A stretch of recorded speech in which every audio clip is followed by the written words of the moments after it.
Welcome, please be seated. We are your Unit 1 judges. I'm delighted to be with you today. My name is Tandy McConnell. I'm a professor of history at Columbia College in South Carolina, and I'll ask my colleagues to introduce themselves. Good morning. My name is Elon Bludinger. It's my fourth year judging on the Nationals. I live here in Washington, D.C., and I chair the board of the Washington National School. I also am on the board of Great Wolf Resorts, which I think some of you may know is based in Wisconsin, so out in the Dells. My name is Sue Leeson, and I'm really boring. I'm from Oregon, a retired Supreme Court Justice and now a federal court mediator. And please introduce yourselves and your teacher. My name is Quinn Feller. We are all juniors at Wauwatosa West High School. And I'm Josh Cunninger. Emily Myers. Patrick McDowell. I'm Alec Relic, and here's our wonderful superior, Mr. Chen. Congratulations. Well played. We are dealing with Unit 1, wherein we wonder about the philosophical and historical foundations of the American political system. And the question is, why was the history of the Roman Republic both an example and a warning to America's founding generation? Why do you think the founders chose a republican or representative government rather than other known forms of government? In Federalist 39, Wilson argues that it is essential to such a republican government that it be derived from the great body of the society, not from an inconsiderable proportion or a favored class of it. Do you agree or disagree, and why? Please begin. James Madison says of republicanism in Federalist 39, it is evident that no other form of government would be reconcilable with the genius of the people of America.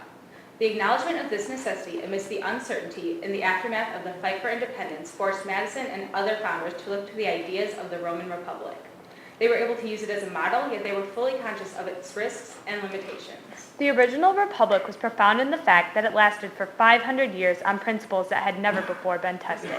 Americans saw the potential of Roman political concepts for their own country, specifically popular sovereignty, representation, and limited government. The Romans were revolutionary in giving power to the people through democratic principles, specifically voting. For the founders, there had never been a nation as successful in this respect as Rome. When Americans realized they had no effective representation in Parliament, colonists saw the danger of lacking a political voice and redefined their country based on the concept of popular sovereignty. The direct representation of the general public in government was another concept distinctively Roman in origin, and something the Americans had seen denied them by the centralization of power in Parliament and King George III. It has remained essential to American democracy and was enhanced by the 17th Amendment's direct election of senators. The Romans were able to control their government through limiting term length, something the Americans reflected in limiting senators and representatives to 6 and 2-year terms, and presidents to 4-year terms. While the Roman Republic is the model on which much of American government is based, the founders also looked to Rome for its cautionary lessons. They realized that republics are especially fragile and needed features which would strengthen a new American government. The Roman Republic rested greatly on principles of civic virtue. It remained strong so long as the people were virtuous, but as aptly stated by Montesquieu, the deterioration of every government begins with the decay of the principles on which it was founded. Once these principles were abandoned, Rome began to lose its power as a republic. Popular sovereignty was traded for a more Senate-focused government, which removed the voice of the general public. Finally, they made allowances for a dictatorship, ultimately paving the way for Caesar's takeover in the fall of the republic.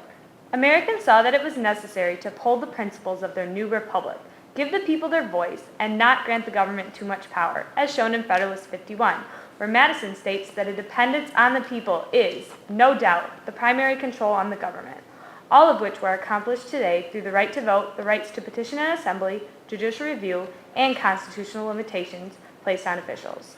American democracy has been resilient because of its ignorance of class in the face of representation. Neither the rich nor the poor, the majority or the minorities, are given a disproportional amount of power. When James Madison declared that it is essential to such a government that power be derived from the great body of the society, not from an inconsiderable proportion or a favored class of it, his thoughts were a reflection of those of Cicero. In a republic, this rule ought to be observed, that the majority should not have the predominant power. To play favorites is certainly something that will wreck a country. Court cases may be decided that go against popular opinion, such as Roe v. Wade. Laws may be instituted that some don't agree with, like the Defense of Marriage Act, and questionable actions may be taken, as seen in Executive Orders 9066 and the Patriot Act.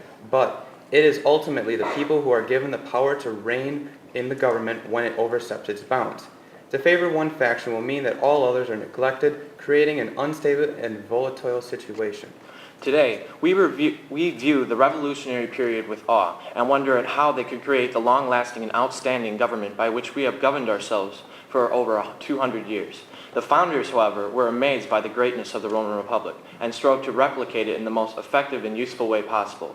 As stated by Thomas Jefferson, the Republican is the only form of government which is not eternally at open or secret war with the rights of mankind. This concludes our statement, and we are now ready for your follow-up questions. Thank you. You speak a great deal about the obviously borrowing a great deal from Rome, yet they were all English subjects and had thought of themselves as British for most of their lives. They certainly would have known that a century before, King James I had argued that only a monarch who was responsible to God, not to the people, could guarantee the liberty of all subjects, not just the majority. Was that at all attractive to the founders, and why did they reject it?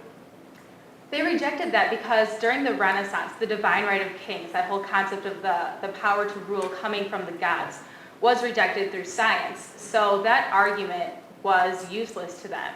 They looked back to Rome, which they saw as a successful republic, and they were tired of a monarch. So they decided that they needed to try a new form of government, something that they thought would work for them, not something that some old king had told them to do.